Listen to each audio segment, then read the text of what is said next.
하나님의 말씀을 보도록 하겠습니다. 하나님의 말씀은 사무엘상 2장 11절부터 21절까지의 말씀입니다. 사무엘상 2장 11절부터 21절까지의 말씀입니다. 찾으신 줄 알고 우리 합독하며 나가도록 하겠습니다. 시작. 엘가나는 라마의 자기 집으로 돌아가고 그 아이는 제사장 엘리 앞에서 여호와를 섬기니라. 엘리의 아들들은 행실이 나빠 여호와를 알지 못하더라. 그 제사장들이 백성들에게 행하는 관습은 이러하니 어떤 사람이 제사를 드리고 그 고기를 삶을 때에 제사장의 사환이 손에 새 갈고리를 가지고 와서 그것으로 남비에나 솥에나 큰 숯에나 가마에 찔러 넣어 갈고리에 걸려 나오는 것은 제사장이 자기 것으로 가지되 실로에서 그곳에 온 모든 이스라엘 사람에게 이같이 할 뿐 아니라 기름을 태우기 전에도 제사장의 사원이 와서 제사 드린 사람에게 이르기를 제사장에게 구워드릴 고기를 내라. 그가 내게 삶은 고기를 원하지 아니하고 날 것을 원하신다 하다가 그 사람이 이르기를 반드시 먼저 기름을 태운 후에 내 마음에 원하는 대로 가지라 하면 그가 말하기를 아니라 지금 내게 내라. 그렇지 아니하면 내가 억지로 빼앗으리라 하였으니 이 소년들의 죄가 여호와 앞에 심히 크면 여호와의 제사를 멸시함이더라. 사무엘은 어렸을 때에 세마포 에봇을 입고 여호와 앞에 섬겼더라. 그의 어머니가 매년 드리는 제사를 드리러 그의 남편과 함께 올라갈 때마다 작은 겉옷을 지어다가 그에게 주었더니 엘리가 엘가나와 그 아내에게 축복하여 이르되 여호와께서 이 연으로 말미암아 내게 다른 후사를 주사 이가 여호와께 간구하여 얻어 바친 아들을 대신하게 하기를 원하노라 하였더니 그들이 자기 집으로 돌아가매 여호와께서 한나를 돌보사 그로 하여금 임신하여 세 아들과 두 딸을 낳게 하셨고 아이 사무엘은 여호와 앞에서 자라니라. 아멘. 이 한나는 사무엘을 하나님께 맡기죠. 그리고 그런 후에 집으로 돌아옵니다. 사무엘은 11절 중반절에 보니까 제사장 엘리 앞에서 여호와를 섬기는 자가 되었다라고 말씀을 하고 있습니다. 그런데 연이어서 사무엘 이야기를 계속해서 이어가는 것이 아니라 12절부터 17절까지 이 엘리의 두 아들에 대해서 이야기를 하고 있고 그리고 18절부터 다시 사무엘의 이야기를 이어가고 있습니다. 이것으로 보아서 이 사무엘과 두 아들과를 이렇게 대조하는 것 같습니다. 엘리의 아들들의 그 행실이 12절부터 나와 있습니다. 12절 말씀해 보니까 그들은 행실이 나빴다라고 말씀을 하고 있습니다. 그 나쁜 행실이 무엇입니까? 여호와를 알지 못하였더라라고 말씀을 하고 있습니다. 여호와를 알지 못하였다는 것을 다른 성경 번역본을 보니까 여호와를 무시했다라고 번역을 하고 있습니다. 그 제사장이죠. 제사장은 하나님 앞에서 온전히 서서 하나님의 백성들을 하나님 앞으로 올바로 인도하는 자가 제사장이죠. 따라서 제사장은 자신도 하나님 앞에 올바로 설 뿐만 아니라 하나님의 백성들을 올바로 세워나가는 자가 바로 제사장입니다. 그런데 웬일입니까? 오히려 제사장이 악의 주범이 되어버려요. 여호와를 무시해요. 오히려 하나님과 상관이 없는 자처럼 행동을 하고 있습니다. 어떻게 이런 행동을 자행했을 수 있을까? 분명 어렸을 때부터 성전에서 그리고 아버지로부터 하나님이 어떤 분인지를 분명히 들었을 것입니다. 그러나 그에게 있어서 하나님과 인격적인 관계가 없었던 것 같습니다. 그럼에도 직임이 주어집니다. 자리가 사람을 만든다는 말이 있죠. 그러나 이것이 꼭 맞는 말은 아닌 것 같습니다. 아무리 자리가 주어진다 할지라도 그 마음이 바로 서지 못하면 그 자리에 맞는 사람이 될 수 없습니다. 오히려 그 자리를 악용하게 됩니다. 교회 공동체 안에서 동일합니다. 교회의 직분이 있습니다. 교회에서 직분을 주신 이유는 그 직분을 통해서 교회 공동체를 잘 섬기라고 직분을 주신 것이죠. 그러나 그 직분에 맞지 않는 모습을 종종 보게 돼요. 왜입니까? 그 안에 신앙의 인격이 없기 때문에 그렇습니다. 이런 분들에게 주어지는 그 직분은 오히려 비수가 될 뿐만 아니라 그 교회 공동체를 생채기를 내는 그 일까지 발생하는 것을 볼 수가 있습니다. 따라서 우리는 교회 공동체 속에 함부로 직분을 남용하지 말아야 된다는 것을 또 한 번 이야기를 해주시는 것 같습니다. 그리고 직분을 얻는 자는 그 직분을 통해서 하나님의 공동체를 잘 섬겨야 된다라는 것을, 그리고 특별히 더 겸손히 섬겨야 된다는 것을 알려주고 있습니다. 직분, 그것은 섬김의 자리이죠. 이렇게 엘리의 아들들은 자신의 직분을 남용하고 있습니다. 어떻게 남용합니까? 제사장에게 돌아올 몫을 더 많이 갈취를 해요. 구약의 제사 중에 제사장이 받을 수 있는 몫의 제사가 있습니다. 속죄제, 그리고 속건제, 화목제의 경우가 그런 것입니다. 그런데 속죄제와 이 속건제는 기름과 내장을 제외하고는 모두 제사장의 몫으로 취해요. 근데 그 화목제 같은 경우는 오른쪽 뒷다리와 가슴 부분만 제사장의 몫으로 취하고 나머지 부분은 이제 백성들, 제사장의 몫으로 돌리는 것을 알 수가 있습니다. 근데 오늘 본문 13절부터 16절 말씀에 보면은 어떤 제사냐면 화목제의 경우입니다. 제사자가 고기를 자신이 먹기 위해서 먼저 제사장에 가져오는 그런 경우입니다. 그러면 원칙적으로 어떻게 진행이 되냐면 고기를 삶은 다음에 제사장의 몫으로 나눠줘야 됩니다. 그리고 그 나머지 고기를 제사자가 취하는 거죠. 그런데 엘리의 아들들은 사원을 시켜가지고 새 갈고리를 솥에 넣고 걸려 나오는 것을 자기 몫으로 취해요. 삶고 있는 도중에 갈취를 합니다. 이렇게 삶고 있는 도중에 그 재물을 갈취하는 행위는 무엇이냐면 더 좋은 고기를 얻고 더 많은 양의 고기를 얻고자 하는 행위죠. 이런 행위는 최근 그리고 단회적으로 행해진 것 같지 않습니다. 오랜 기간 동안 자행되고 있습니다. 그러므로 이런 악행인지도 모르고 관행이 되는 병폐가 생겼다라고 성경은 말씀을 하고 있습니다. 마치 기업인들이 탈세와 뇌물이 그것이 오고 가는 것 가운데 오랜 시간이 지나면 관행처럼 되는 것처럼 동일합니다. 뿐만 아니라 15절부터 16절을 보면 여호와께 드리는 제사에 직접적으로 모욕을 하는 행위가 나타나요. 그 제사의 순서를 보면요, 짐승을 잡은 후에 기름과 내장을 번제단에 이렇게 태워버려요. 그리고 남은 고기를 제사장의 몫으로 주거나 백성들이 나눠 먹어요. 그런데 엘리의 아들들은 기름을 태워서 제사를 드리기 전에 고기를 내놓으라고 협박을 하고 있어요. 오늘 본문에 보니까 이 두 가지 행동의 특징이 있습니다. 무엇이냐면은 바로 자신의 욕심을 채운다는 거예요. 그러므로 그 욕심은 하나님을 무시하는 행동으로 이어집니다. 욕심이 잉태하면 죄를 낳고 죄가 장성하면 사망을 낳는다는 그 말씀과 동일한 것 같습니다. 이들의 욕심은 직분을 남용한 욕심이고 하나님을 이용한 욕심입니다. 이것이 사무엘 시대의 제사장의 모습이었어요. 그러므로 17절에 이 두 아들들의 행동에 대해서 이렇게 평가를 하고 있습니다.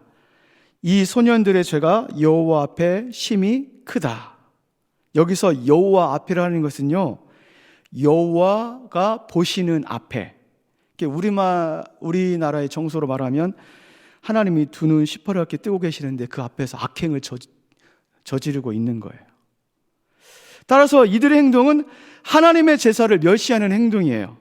따라서 그들이 드리는 제사는 온전한 제사가 될 수가 없습니다. 그런데 그들이 자신에게만 온전한 제사를 드리지 못하는 것뿐만 아니라 백성의 제사, 제의자가 가지고 온 그 제사까지도 망치는 셈이 되는 것입니다. 그러므로 큰 죄가 아닐 수 없습니다. 그리고 이 악한 관행에 대해서 그 누구도 뭐라고 하지 않습니다. 왜요? 그런 시대이기 때문에. 제사장이 그런 악을 행함에도 불구하고 그것이 통용되는 시대이기 때문에 하나님을 바로 전해야 될 제사장이 타락을 해요. 성도분들께서 타락을 하는 것은 쉽게 잡을 수 있어요. 그걸 리더가 타락하는 것은 잡을 수가 없습니다. 교회 공동체 리더가 타락하면 삽시간에 성도의 타락하는 것까지 영향을 줍니다. 그래서 사단이 제일 많이 공격하고 집요하게 공격하는 그 대상이 누구냐면 교회 리더분들이에요. 피리더분들이 아니세요. 우리 공동체에 많은 리더분들이 계시죠. 우리 교역자분들 계시고 우리 장로님들 계시고 권사님, 집사님, 교사님들, 팀장님들, 부장님들. 리더를 잘못 세우면 그 공동체가 무너집니다. 무너지지 않는다 할지라도 하나님의 뜻에 반대 방향으로 가게 돼요. 우리 사랑하는 성도 여러분, 지금 여러분께서 직분을 맡고 계시다면, 특히 리더의 직분을 맡고 계시다면요, 다시금 우리의 마음과 생각을 돌아보셔야 돼요. 지금 내가 하나님과의 관계가 올바른지, 예전의 관계가 좋았는데 이것은 아무 소용이 없어요. 지금 내가 하나님과의 관계가 올바른지. 만약에 올바르지 않는다면요, 회개하십시오. 그것이 싫다면은 직분을 내려놓으십시오. 직분을 내려놓는 것이 너무 티가 난다면 말씀대로 행하는 피리더자들의 말을 들으십시오. 고집을 버리십시오. 그렇지 않으면 여러분도 죽고 공동체도 죽고 모두가 죽어요. 따라서 우리는 리더를 위해 힘없이 기도를 해야 돼요. 특히 교육자들을 위해서 기도해 주십시오. 그분들이 능력을 받아서 성령의 능력으로 일하는 것을 위해서 기도하지 마시고 하나님 앞에 겸손히 서는 자를 위해서 기도해 주시고 하나님의 음성을 잘 듣고 순종하는 모습으로 아름답게 섬겨 나가는 자들로 세워지게 해달라고 기도해 주십시오. 엘리의 두 아들과 비교해서 오늘 사무엘은 다른 것 같습니다. 오늘 본문에 특별히 사무엘에 대해서 이렇게 하나님 앞에 선한 행동을 했다는 그런 말은 없어요.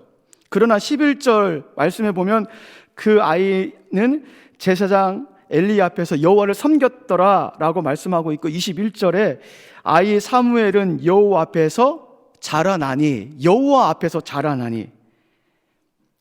아이 사무엘이 여호와 앞에서 자라나니 조금 전에 엘리의 아들들은 여호와 앞에서 큰 죄를 범하였더니랑과 반대가 되죠. 그렇다면 이렇게 오늘 본문에서 두 사람을 비교하는 이유가 무엇일까요? 사무엘과 엘리의 아들들과 비교를 하는 이유가 무엇일까요? 하나님은 신앙의 마지막 보루처럼 생각하는 제사장마저 타락한 시대에 하나님을 세워 그 나라를 이끌어 가신다는 것을 오늘 말씀을 통해서 보여주는 것 같습니다. 하나님은 끊임없이 당신의 나라를 당신께서 이끌어 가세요. 당신의 사람을 통해 이끌어 가세요. 요즘 시대를 보면 인간의 타락이 점점 거세지는 것 같아요. 10년 전보다 오히려 오늘이 더 낫다라고 말씀하는 사람들을 찾아보기 어려워요. 살기는 좋아졌는데 예전보다 행복 지수는 더 낮아졌어요. 상대적 빈곤의 격차는 더 넓어졌어요. 특히 사람의 성품은 더 사나워진 것 같습니다. 왜 그럴까요? 인간이 살만하면 마음이 더 너그러워지고 여유로워지고 관대해져야 되는 것이 맞지 않습니까?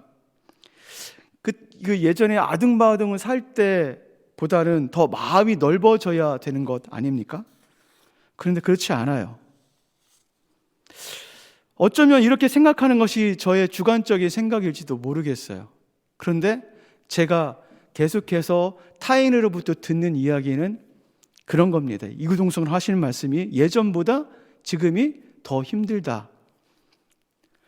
교회는 그 순수성과 순결성을 점점점 잃어가고 있는 것 같습니다. 이 땅의 마지막 보루는 교회죠. 교회를 신뢰하는 사람이 많지 않습니다. 따라서 우리는 이 소리에 자성을 하셔야 됩니다. 그런 속에서도 하나님의 진실한 사람이 있어요. 하나님은 그런 사람을 통해서 하나님의 나라를 이끌어 가세요. 하나님 앞에 잘 자란 사람이 있어요. 그 사람을 통해서 하나님께서 그 사람을 통해서 그 하나님의 나라를 이끌어 가세요. 제가 어느덧 시간에 대해서 저도 내일 모레면은 50이 돼요. 나이가 참 많이 먹었어요. 세월이 참 빨라요. 50년의 세월을 살다 보면 그 사이 가운데 저도 나름대로 하나님 앞에 바로 서려고 애를 썼던 것 같아요. 그런데 요즘 저보다 젊은 세대 사역자들 분들 중에 하나님 앞에 더 정직하고 순결한 분들이 계셔요. 그런 분들을 보면서 얼마나 기쁜지 모릅니다. 우리 교회 공동체 가운데 미래의 하나님의 나라의 공동체 가운데 소망이 있구나, 희망이 있구나, 그런 생각이 들어서 얼마나 감사한지 모릅니다. 저보다 그분들이 더 하나님 앞에 순결해서 그분들을 통해서 하나님의 공동체를 잘 이끌어 간다면 저는 그 자리를 내려놓고 그분들에게 그 자리를 양보할 생각도 있습니다. 제가 좀 주제 넘죠. 제가 담임 목사님도 아닌데 그런 생각이 좀 들어요. 너무나 감사해요. 저보다 제 나이보다 더 어린 분들이 더 하나님을 신실하게 믿고 하나님을 향한 그 마음이 더 많아요. 그래서 제가 더 배울 것이 많고 그분들을 보면서 그분들이 제가 나름대로 교회를 섬기면서 일어나지 못했던 것들, 더 순결하게 하지 못했던 것들을 그분들을 통해서 일어나갔으면 좋겠다라는 것이 제 마음 가운데 자꾸 듭니다. 여러분은 어떻습니까? 여러분, 좋은 목회자는요, 성경 말씀을 바르게 해석해 주는 목회자가 좋은 목회자죠. 그러나 더 좋은 목회자는 바로 자신이 먼저 하나님 앞에 순종하고 그 순종함으로 그 하나님을 섬기며 나가는, 그리고 그 순종의 열매로 맺어지는 신앙의 인격을 가지고 성도를 섬겨 나가는 목회자가 참 아름다운 목회자일 것 같습니다. 여러분, 그런 목회자 분을 만나고 싶지 않습니까? 그런 목회자와 함께 공동체를 이루어 나가고 싶지 않습니까? 자꾸 저는 그런 생각이 자꾸 들어요. 그런 목회자분들과 그런 목회자들과 함께 공동체를 이루어 나가는 거 하나님께서 원하시는 것이 아닐까, 그리고 이 시대 가운데 우리 성도님들에게 필요한 것이 아닐까라는 생각이 되어집니다. 하나님은 그런 하나님 앞에 신실한 자를 세우셔서 하나님의 나라와 교회를 이끌어 가십니다. 사랑하는 남산의 모든 분들이 하나님께서 세우시는 나라에 참여할 뿐만 아니라 그 나라 가운데 하나님의 신실한 일꾼이 되어서 하나님의 나라를 세워나가시는 남산의 모든 지체 여러분이 되길 주님의 이름으로 축원을 드립니다.